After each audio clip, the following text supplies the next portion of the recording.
Hi అండి అందరికీ welcome back to my channel. ఎలా ఉన్నారు? అందరూ బాగున్నారా? సో ఈరోజైతే ఒక మంచి క్విక్ రెసిపీ అయితే చేసుకుందాము.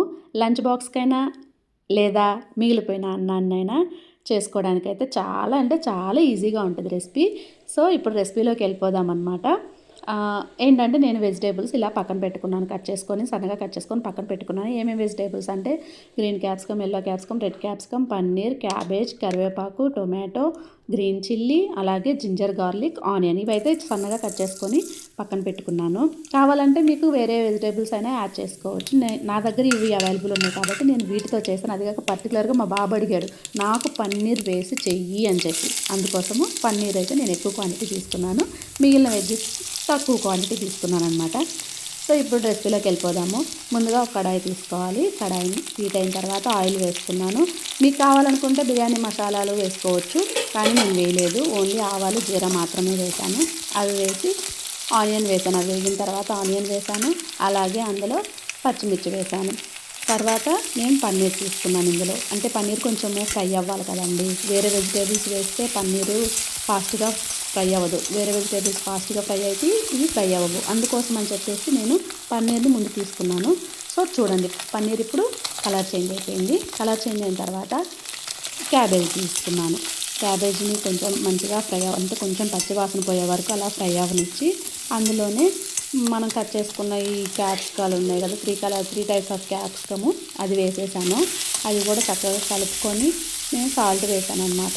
అంటే సాల్ట్ వేస్తే కొంచెము ఫాస్ట్గా ఫ్రై అవుతుంది కదండి, అందుకోసం అని చెప్పేసి సాల్ట్ వేసుకోవాలి. సాల్ట్ వేసుకొని చక్కగా కలుపుకున్న తర్వాత ఇంకా నేను ఇందులో ఏమేమి తీసుకున్నానంటే మిరియాల పొడి తీసుకున్నాను. మీ ఆప్షన్ అనమాట, ఏదైనా తీసుకోవచ్చు. అంటే ఏదైనా అంటే కారం ప్లేస్లో పచ్చిమిర్చి ఎక్కువ తీసుకోవడం బెటర్, లేదంటే ఇలా చిల్లీ ఫ్లేక్స్ తీసుకోవడం బెటర్ కారం కన్నా కూడా. ఎందుకంటే చూడడానికి బాగుంటుంది, ఎర్రగా లేకుండా బాగుంటుంది ఇలా అయితే. సో మా బాబు వచ్చి చూసి, మమ్మీ ఏంటి మంచి స్మెల్ వస్తుంది, ఇంత కలర్ఫుల్గా ఉంది ఏంటి అని చెప్పి చూసి, వావ్ చాలా కలర్ఫుల్గా ఉందమ్మా అని చెప్పి నాకు వాడే, మమ్మీ కారం వేయొద్దు చిల్లీ ఫ్లేక్స్ ఉన్నాయి కదా అవి వెయ్యి అని చెప్పి తీసుకొచ్చి ఇచ్చాడనమాట. సో అందుకోసము నేను చిల్లీ ఫ్లేక్స్ వేసాను. అలాగే ఇందులో ధనియాల పొడి, జీరా పొడి, కొంచెం గరం మసాలా వేసుకున్నాను. మీకు కావాలనుకుంటే బిర్యానీ మసాలా ఉంటుంది కదా అది కూడా వేసుకోవచ్చు.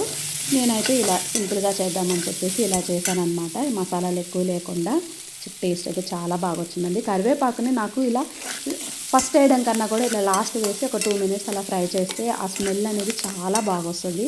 అది నాకు ఇష్టము. అందుకోసం అని చెప్పేసి నేను ఇలా లాస్ట్ ఒక 2 మినిట్స్ ముందు అయితే కరివేపాకు వేసి మంచిగా ఫ్రై చేసుకున్నాను. ఇప్పుడు ఏంటంటే నేనైతే అన్నాన్ని ఉడికించేసుకున్నాను అనమాట. ఆ అన్నాన్ని వేసుకున్నాను. ఎందుకంటే ఇది లంచ్ బాక్స్కు పెడుతున్నాను కాబట్టి ఆ అన్నాన్నే వేయాలి. మీరు కావాలంటే మధ్యాహ్నం వండుకున్న అన్నాన్ని నైట్ అబ్బాయి ఏం తింటాం చల్లగా అబ్బా కర్రీస్ ఏం చేస్తాం అనుకున్న వాళ్ళైతే ఖచ్చితంగా చేసుకోవచ్చు, చాలా బాగుంటుంది. లేదంటే నైట్ మిగిలిన అన్నంతో అయినా చేసుకోవచ్చు. నేను బాక్స్లో పెడుతున్నా కాబట్టి వేడి అన్నంతోనే వేసాను. కావాలంటే వేడి అన్నాన్ని కొంచెం చల్లగా చేసిన తర్వాత కూడా వేసుకోవచ్చు అనమాట. ఇందులో కొంచెం సాల్ట్ వేస్తాను. అంటే ముందేసారు కదా అంటారేమో, ముందుది ఓన్లీ వెజిటేబుల్స్ కోసమే వేసాను, నేను రైస్ కోసం వేయలేదు. సో ఇప్పుడు రైస్ కోసము సాల్ట్ వేసి చక్కగా అన్నీ కలిసేలాగా మంచిగా కలుపుకున్నాను అనమాట. ఇది ఎంత ఈజీ అంటే అంత ఈజీ అండి. టేస్ట్ హెల్త్కి కూడా చాలా మంచిది, ఎందుకంటే వెజిటేబుల్స్ ఉన్నాయి కదా మంచిగా.